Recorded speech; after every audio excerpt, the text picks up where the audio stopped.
Assalamualaikum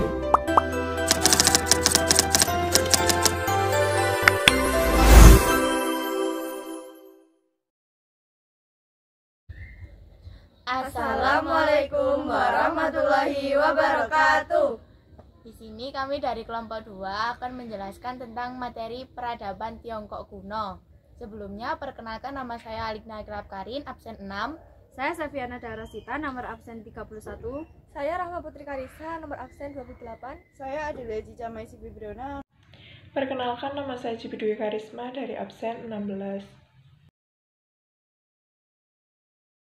Tembok besar Tiongkok Cina atau The Great Wall of Wall Cina merupakan salah satu warisan dari peradaban Tiongkok kuno.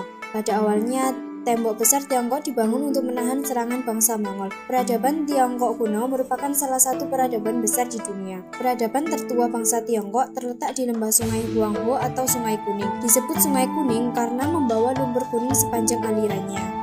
Dinasti Xia sebagai dinasti pertama dalam sejarah Tiongkok berlangsung hampir 500 tahun antara abad ke-21 dan ke-16 sebelum Masehi.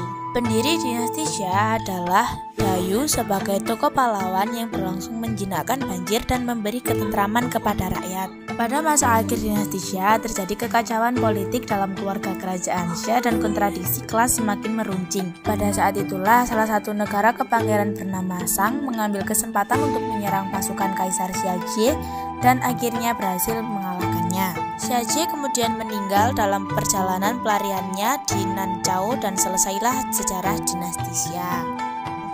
Dinasti Shang adalah dinasti yang menggantikan dinasti Xia dan juga merupakan dinasti kedua dalam sejarah Tiongkok. Dinasti ini dipimpin oleh Raja Zheng Tang. Sekitar tahun 1600 sebelum Masehi, dinasti Shang resmi didirikan. Zheng Tang memerintah dinasti Shang selama 12 tahun hingga wafat. Pada masa Raja Wu Ting merupakan puncak keemasan dari dinasti Shang. Kondisi politik, ekonomi, sosial, dan budaya berkembang dengan pesat, sehingga masa tersebut dijuluki dengan masa kebangkitan Wu Ting atau Wu Ting Zongxing. Setelah Raja Wu Ting meninggal, dinasti Shang kembali mengalami kemunduran. Raja Shang Zhuang adalah raja terakhir dinasti Shang yang terkenal dengan kekejamannya dalam sejarah Tiongkok. Dinasti Zhou 1066 sebelum Masehi sampai dengan 256 sebelum Masehi adalah dinasti ketiga dalam sejarah Tiongkok setelah Raja Negara Adipati Zhou yang bernama Raja Zhou Wuwang berhasil menggulingkan pemerintahan dinasti Shang yang dipimpin oleh Kaisar Shang Zhuang yang kejam.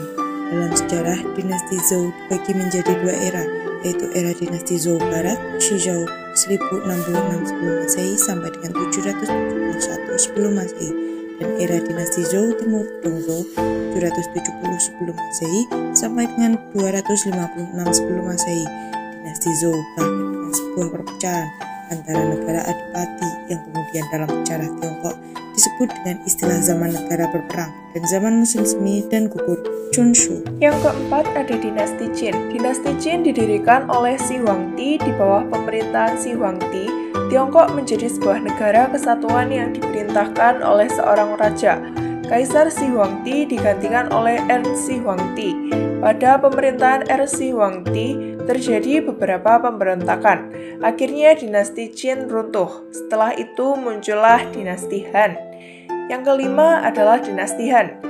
Liu Bang merupakan pendiri dinasti Han. Dinasti Han mencapai puncak kejayaannya pada masa Kaisar Han Wuti. Luas wilayahnya sangat luas meliputi Korea, Annam, Manchuria, dan Asia Tengah. Dinasti Han melakukan perdagangan dan meluaskan budayanya. Kejayaan dinasti Han inilah yang menjadikan orang Tiongkok memiliki satu identitas kebangsaan yang sampai saat ini orang Tiongkok menyebut diri mereka sebagai People of Han, orang Han. Yang keenam ada dinasti Tang.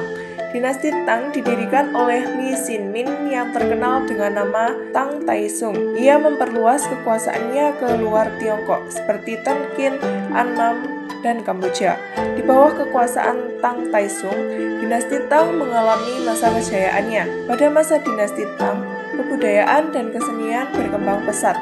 Pada bidang seni syair dan seni lukis, terdapat seniman-seniman yang terkenal seperti Li Taipo, Tu Fu, dan Wang Fei.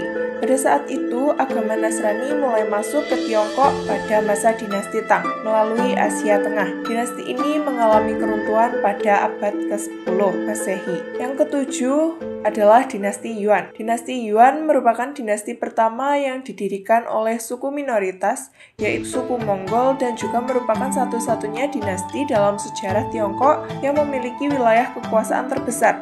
Wilayah kekuasaan meliputi seluruh wilayah daratan Tiongkok hingga sampai wilayah Asia Barat. Dinasti Ming didirikan oleh etnis Tiongkok asli.